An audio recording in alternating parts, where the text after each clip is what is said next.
guys, it's Dan here. Today I'm going to give you a quick preview of the XCore or cross-core rule set. It's a new generic rule set that I've been working on, and I'm going to demonstrate building a character sheet, a functional character sheet for the Beyond the Wall RPG system. So let's have a look. So I've got a Beyond the Wall character sheet. This is the official character sheet. You can see it's pretty much an old school D&D system. We've got our standard attributes. We've got armor class. We've got fortune, which is something a little bit different. Hit points and current hit points. Skills, class abilities, and saving throws. So old school saving throws here. And we've got your various weapon attacks and some notes. So let's have a look at how we might do that in cross-core. So if we're going to have a look at the rules, we've got what the numbers mean, and it outlines all the different parts here. But what we're really interested in is how you make rolls. So we've got some stats here. If your stat is 16 to 7, you get a +2. If it's 18, you get a +3. Conversely, say you've got a 6, 7, or 8, you get a -1. So we want to add this into our character sheet. We also want to be able to roll our ability score, so we need to find out where the mechanic is for that in the rules. So we can see here under rolling the dice that basically making ability score checks is simple. Roll a d20 and compare the result. Basically you're trying to equal your score or lower, so it's a roll under mechanic. So let's do that first. We're going to do the roll under mechanic and the modifier rolls. So first off, we're going to create a character. So character selection window, standard here. We'll create our character.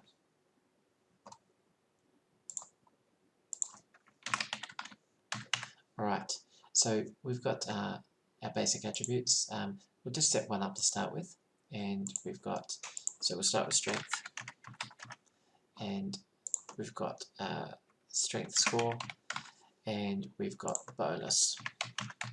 So we'll just assume we've got a character here with a 14 in here, and we've also, so the bonus for 14 is a +1. So the first one we'll do is we'll do a mod roll, and we'll use B. The B inside the brackets here indicates that it's the second of these values. This is A, B, and C. So mod B means we're going to do a mod roll, and we're going to use the value B in here. So if B changes, this roll will update automatically. Next one we're going to do is a roll under, and it's going to basically be 1d20, and we're going to do 1d20, and the roll under will always compare it to the score or the value in here. So let's try this out, and we've also got an option here to report target name. We don't need that for this particular roll. Let's just close this and we'll test out our rolls. So we can see the icons here have changed. We can see that this is score and bonus, and we can see that this is a roll under and this is a modifier. So if I double click score, it's going to roll a d20 and it's going to compare it to 14, and we have a success. We'll try another one. Let's keep rolling until we get a fail. There we go, a 19, and we should get a fail. Strength score 14, fail. No coding. Straight away we've got rolls there for those. Now we've also got the modifier, so we can double click on that, and it's going to add a modifier to the modifier stack. And if I roll another dice just now, it's going to do the 4 + 1, and we can see that it's a strength bonus 1 was added to this roll. So nice and simple. Let's duplicate that now, and we'll do that for the other stats. So if we make 5 copies of this, all we really have to do is update these names and put the correct scores in them. So I'll quickly do that.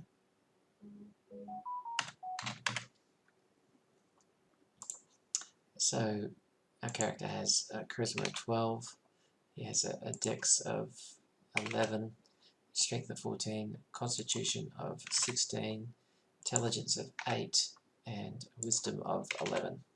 Right, so all of those stats are now set up. What have we got next on our character? So we have our saving throws, poison, breath weapon, polymorph spell, and magic item, and we need to find out what the roll mechanic is for these ones. So a lot of people don't like this. It's it's a kind of inconsistency in the roll mechanics to my way of thinking, but our saving throws, instead of being a roll under, are a roll over. So you have to roll a d20 and roll equal to or above on those saving throws. And so we can basically pretty much do the same thing we've done for our attributes, but using a roll over stat. So let's quickly type that one up. So we can add one in here. It's for save versus poison, and it's basically it's a save and it's roll over, and it's 1d20. That's it, and we have to put our scores in here. So let's duplicate this. This one only has a total of 5 ones to do. Those rolls are breath weapon, polymorph, spell, magic item, and of course poison, which we've done. Okay, and of course now we have to put some values in these. So we'll go back to our rulebook, and we can see that our level 1, we've got 14, 17, 15, 17, and 16. So they're pretty high. Breath weapon, you've got to roll 17 or higher. So let's add those values in. We've got those rolls in here. Let's do a couple of quick tests. We'll use polymorph. So we've got a success here with a 15 or higher. Let's give our character a portrait as well while we're at it.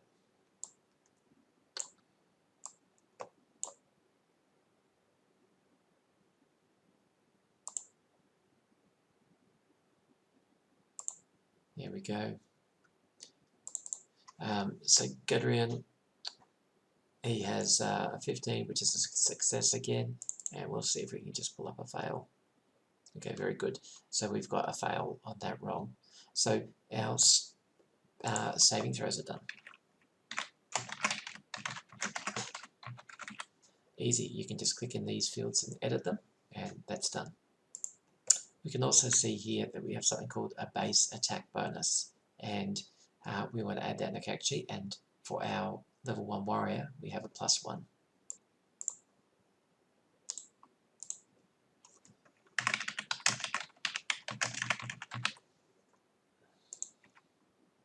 And that's pretty much just a modifier, so we just call that a bonus or a modifier, and it's +1, so it's just a mod, and it's it's A to reference that first field. Okay, nice and easy.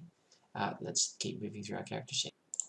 So our character has, we're going to say they've got leather armor. Let's see, it gives a +2 armor class, and it costs 5 silvers. So let's go and create that in the game.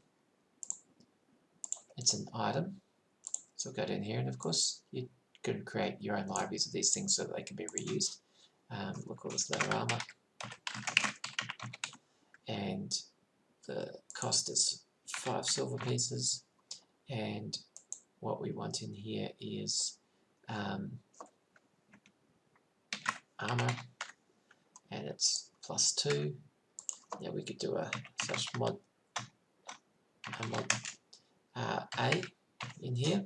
I'm not sure that we'll need that, and we want this to show as a roll. Okay, what does that mean? Let's drag this over.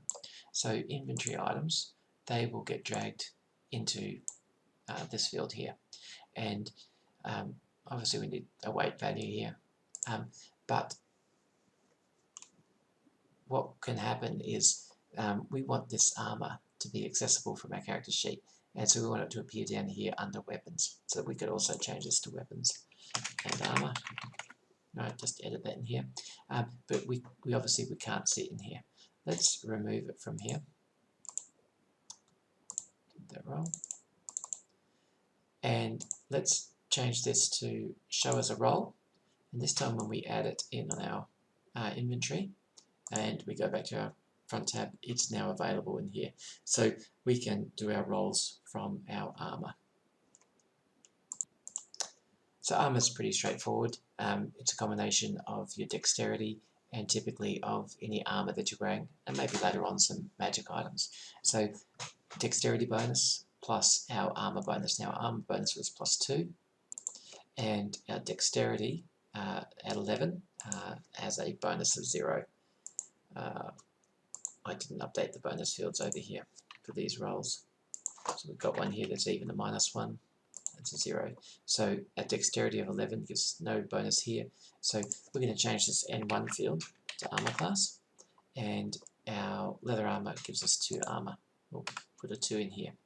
Alright, now let's check out hit points.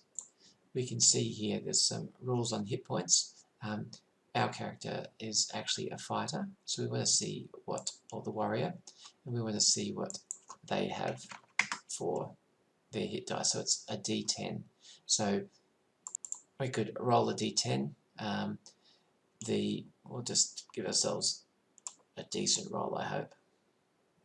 We can't have a first level warrior with only 3 hit points. Let's give himself 6, but he also gets +2 for his constitution bonus, so his health here is 8.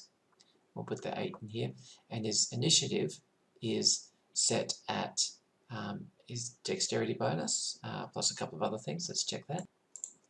So initiative is equal to your level, and it's also modified by your bonus and by your class. So rogues receive a +2, and the warriors receive a +1. We've got a warrior, he's on level 1, so we get 1 + 1 plus the dex bonus, which is 0 in this case.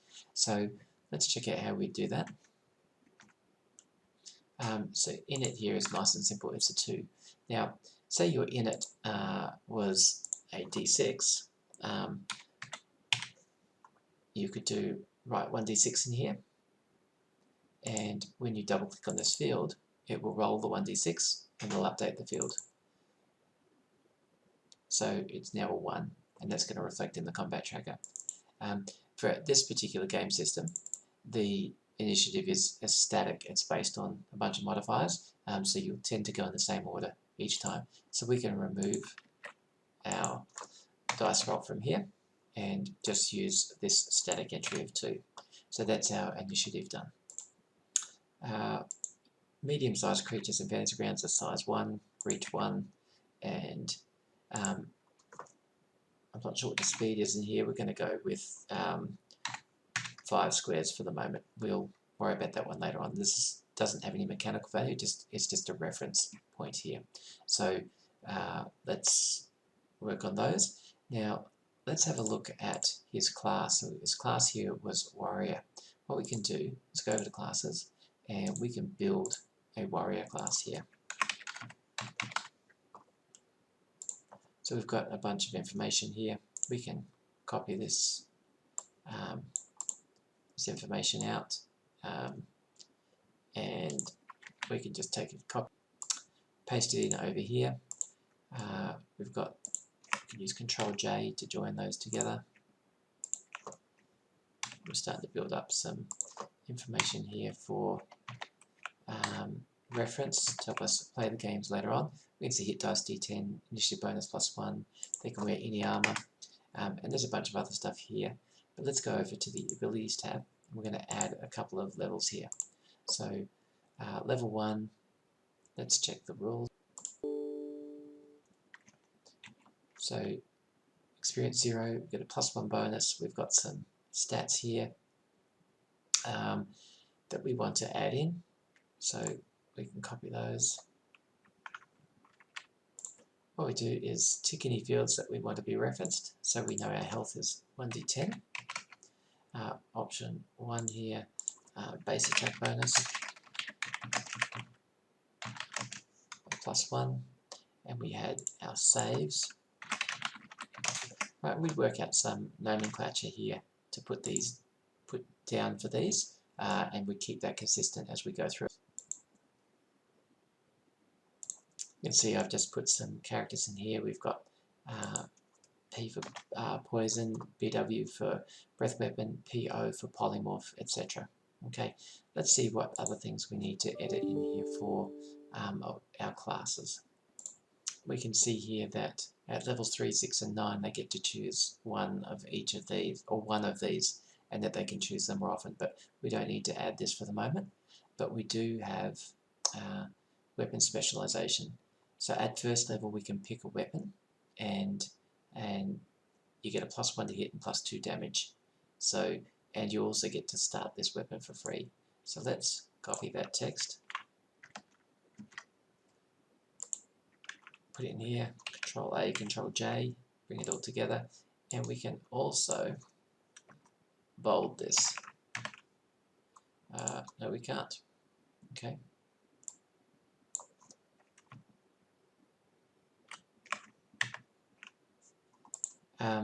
I think that's all the options that we need for this one. If we lock that, close that, and if we were to set up the other levels here, we can, but basically we can now drag our warrior class onto our character sheet, and we get told that Gudrian's now level 1, he requires 1,000 experience for the next level, and tells us all the pieces of information that we put down there.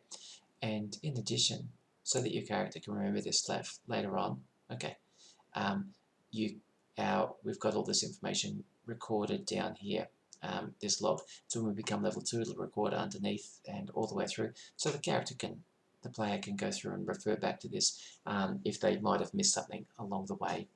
But we see here that we've got a weapon at first level to use, and that this weapon gets +1 to hit and +2 to damage. So let's go and work out how to do that one.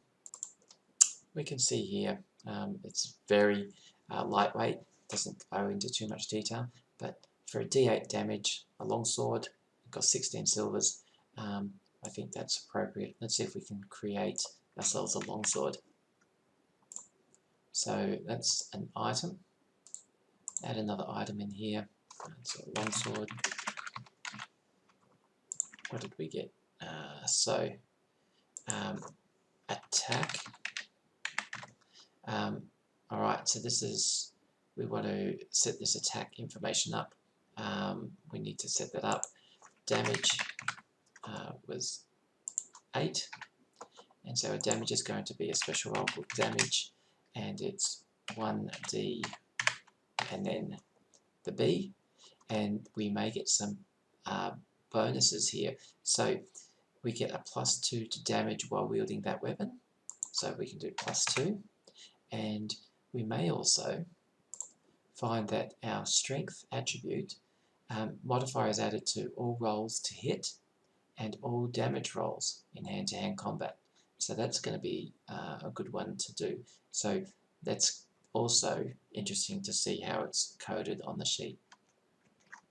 So what we do here, we've got +2 for our class specialization, weapon specialization, but we want to add our strength modifier. So we, in brackets, strength, and we've got to spell it the same way, so strength with a capital S, and then we put a pipe, and we using the modifier field, which was the B value, and then we use this closed square brackets. So this is going to do a damage roll with 1d8 +2 plus our strength bonus, and our attack roll is going to be, we've got another roll, attack AC, and it's 1d20, and it's plus our strength bonus,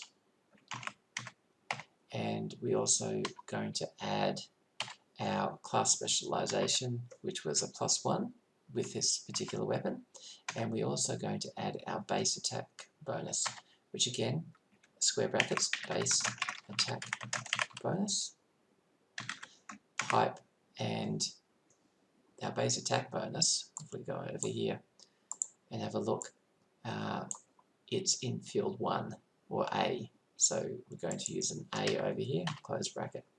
Now, so that's how longsword is done. Now I can either drag this longsword, okay, sorry, we want to show as roll, and there's also report target name. Okay, if we tick this, it means that when we're doing rolls, it's actually going to report the target information in our roll when we tick this field. So that's great. We can save this, and we can drag it onto the character sheet. We can either drag it into our weapons and armor field here, or into our inventory. If we drag it in here, and because it is shown on as a roll, it appears down here. Now, let's have a look at those rolls.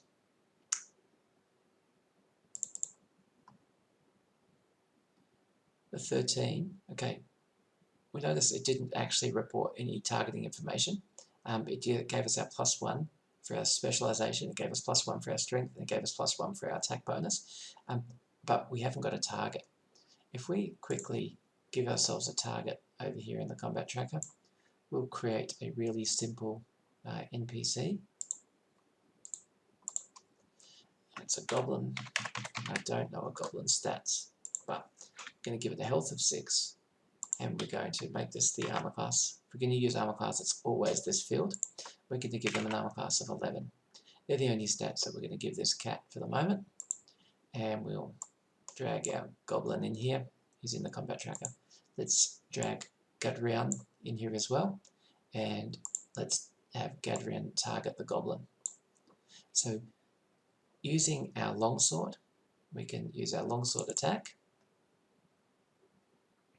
and we rolled a 5, +1, +1, +1. That's an 8 versus the goblin's armor class of 11. It's a miss.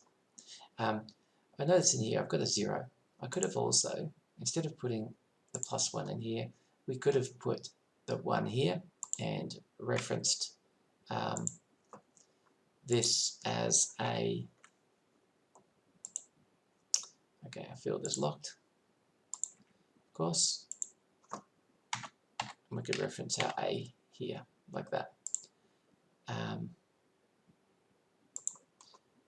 So we'll do another attack roll here, and we'll keep going until we beat his armor class of 11. So we're at 9, we're getting close. Another attack roll, and again we can see our attack icon, something different. So we rolled a 17, Gadrian longsword attack 1 versus goblin, and it was a success. No coding, nothing here. This game is starting to understand our rules for this particular game system. So we rolled a 20, we've hit our goblin. Now let's do a damage roll. So it's the same weapon, but we've also got a damage here. We can double click on this. It was a piddly little roll of a 1. So we rolled a 1d8 +2. Our +2 was for our weapon specialization, and our +1 was our strength bonus. That's 4 damage, and we can see that the 4 damage has automatically applied those wounds to the goblin. Again, this game system knew nothing about the rules for this game before we started putting these rolls in, so it's working its way through this with us. Having a quick look through the character sheet, just having a quick explanation of what we've got here. These fields here can all be renamed. Our game system here has something called Fortune, so we make this one into Fortune. There are some roles that reference some of these. So obviously our attack AC, it always targets this field here called N1. We've got our health is always in the first field. Our wounds is always in this field. Size, reach, and speed, you can rename all of these, but their uses stay the same. Initiative, it stays the same, and of course you can create your own initiative dice rolls in here. So you've got an exploding dice mechanic, 2d10 exploding, or success fails. You can do all sorts of things like that in here. And it will double click on here and it will roll it. You can also double click it on the combat tracker to roll it as well. Now, Fortune is internally, it's referenced as N2, but we can name it whatever we want here on the character sheet. But it'll have limited mechanical value. We've got 5 role panels here. And they start off with default labels, attributes. I think it was primary skills, secondary skills, but we were able to rename these to suit our particular game. Nice and simple. But say we don't use the second one, we can collapse them, take them out of the way, or just during the game, a player might not be using their attributes a whole lot. They can minimize them, and because they're primarily rolling from their weapons and their skills, so they can do those things. So this is nice and simple here. We've got a standard inventory, and it tracks weight. So we've got 2 weight here and 2 weight here. We should see that our total weight carried is 4. We've got our log here that tracks our advancement. Currencies. Currencies can be set up by the GM, and it will populate these. So say we've got gold crowns and we've got silver shillings. Those names will all populate in here, as well as the weights. They can be set up. And we've got a notes tab. We can fill out notes here. And we've also got description where we can add things in here, say like race. So say it's a dwarf, and we want to add a few extra stats in here. Sex, we can add lots of different things in here to track.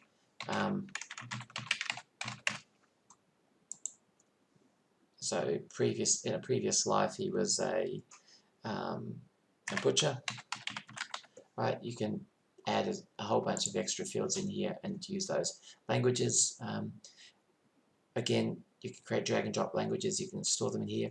Language feature here in Fantasy Grounds where if a NPC is talking in a particular language and you have that language, you'll understand it, you'll see it, the text will translate. So all of those things are supported here. We can see our NPCs have many of the same values, slightly truncated. We've only got 3 fields, slightly less values up here, but they work on exactly the same principles as our character sheets. We did some pretty simple roles with these. Of course, they do support much more complex roles. You can do a, say, an exploding roll where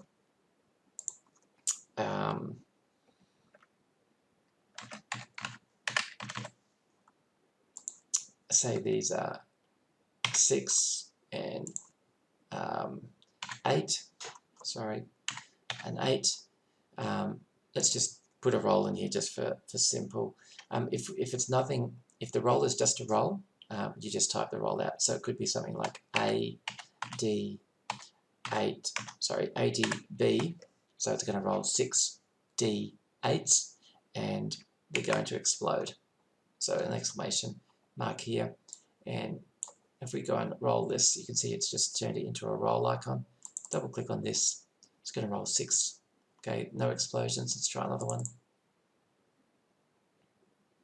Come on, get lucky. We should have done 8d6. That would give us a much higher chance of having explosion. There we go. So we had an 8 and exploded, and we got the second roll of 16. We could do something like successes and failures, right? And it could be something like 8d, sorry, we're using the B value, D6s, and we're going to do a successes on 5 and up, and fails on 1. So we can roll this one. We've got at least 1 fail, we've got a couple of successes. So we've got 1, 2, 3, 4 successes and 1 fail. So we've got a total of 3. So it supports all of those types of rolls. What else does it? Okay, what we didn't got, we did actually cover it a little bit. We can in here say the fail value was our longsword A field, which is also a 1, right? But we can reference other values on this sheet using the name, this pipe symbol. Of course, this is A, B, and C. We've got A, B, and C in these values as well. I'm going to stop it there. I hope that that gives you a little bit of an insight into some of the power of this new generic rule set that I'm working on. All right, I hope to see you on the table soon.